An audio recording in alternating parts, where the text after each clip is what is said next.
Mga katanod, diskubrihin natin ang Bahrain. Puntahan natin ang kaya natin puntahan. Mula sa mga kasulok-sulukan, ang mga tao, ang mga pagkain, ang mga pasyalan. Halina, sama-sama tayong magronda. Welcome to Artificial Paradise, and this is very tactical.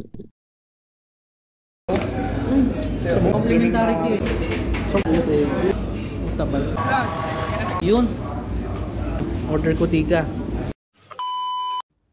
Yo, this is Sir Tactical. Kapayapaan po para sa lahat. Nagkayayaan nga pong magkainan dito sa may Isri pa ng ating bagong kaibigan si Bro Yusef. Bihira lang daw kasi siya makakita ng Pilipino rito, kaya tinreat niya kami rito sa may Arabic restaurant ba to. Kaya naman pagkatapos ng huling prayer time ay pumunta na kagad kami rito. Napakaganda ng restaurant at pangmatindihan yung mga pagkain nila. Kaya naman dali-dali na kaming umorder ng aming pagkain. At tinanong din namin si Kuya Kim kung anong gusto niya.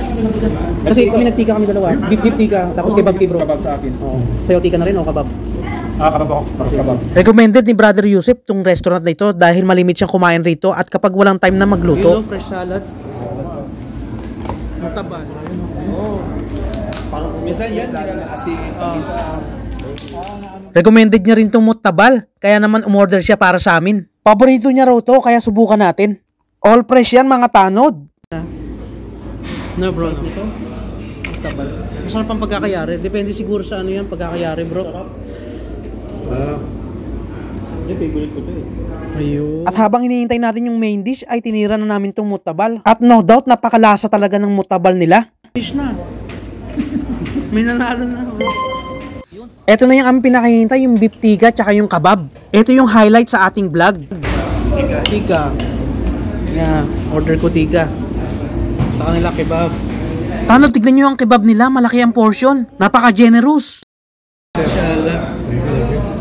Sige, Kuya Kim. Ito bro, pinakamalinaw ito. Grabe oh. Muusok pa. Muusok pa, bago siya. Oo, bago yung kain.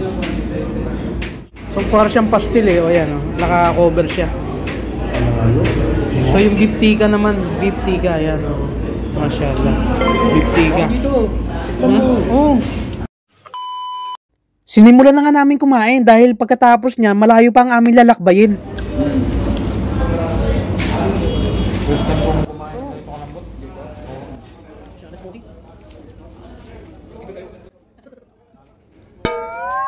Panalong-panalo talaga yung beef tika. Ang dami niyang laman. Kumpara sa iba kong kinakainan. At yung kebab naman, talagang hindi tinipid. Napakamalinamnam. Oo, no?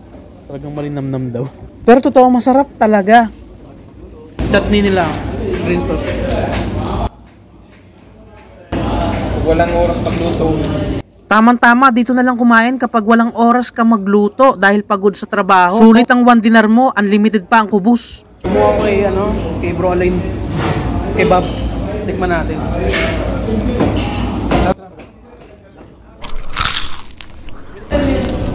Mas good bro. Apwam. Ina-enjoy talaga namin yung mga pagkain dito. Fresh at freshly made yung mga karne. Unlimited ang kubos. Abare, lahat organic. Wala na kaming pakialam sa paligid. Basta kain lang kami ng kain.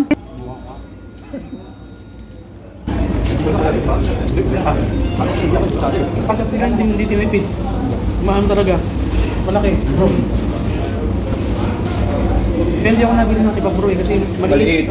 Dito patang maliit. Oo, tapos maliit. Maliit na pahaba. Maliit na pahaba. Ito talaga. Generous. Face towel. Face towel yun. Para kasing face towel tong flatbread sa laki kasi magbabay kayo, di pagdating nyo doon, ito na yung kinain. Ito na yung kinain. Oo. Actually bro, malayo to. Lumapit ang isang server at nagtatanong kung anong kailangan pa namin. Welcome you, brother. Thank you. Napaka-accommodating naman nila, no? Bro. Sige bro, sige bro. Naku, ang kubos, hindi namin alam kung paano ubusin. Sarap bro. Bro, magkakapresyo lang pala lahat. Ang kebab, ayan o.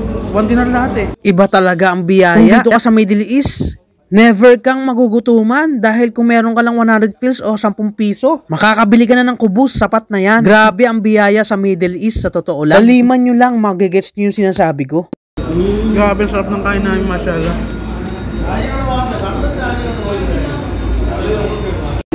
Ito mga tandak, ang init pa oh. Bago. Oh my God. Talaga namang biyaya oh. At na-reach na nga namin ang kabusugan. Nang hindi namamalayan, ang dami pang natira. Kung pwede lang inuwi ko na. Pwede naman talaga. Kaso mahihirapan lang kasi ako magdala. At least may alam na kayo. Oh. Okay, pasok Ninong Ray. Okay, mga tanod. Thank you kay Bro Yusef. First time namin dito actually. Dumadaan lang kami.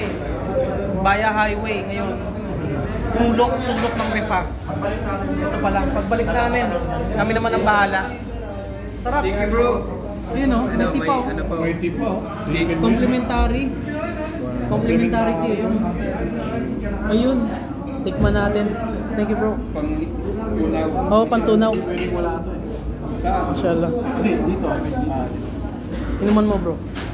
Doon sa kinakainan nyo, mayroon din ganito. Okay. Sarap. Ako yakin. Ano? Wow. Ay, amoy cinnamon. Ito, Amoy cinnamon. At muli maraming salamat Bro Yusef sa warm welcome mo dito sa Isripa.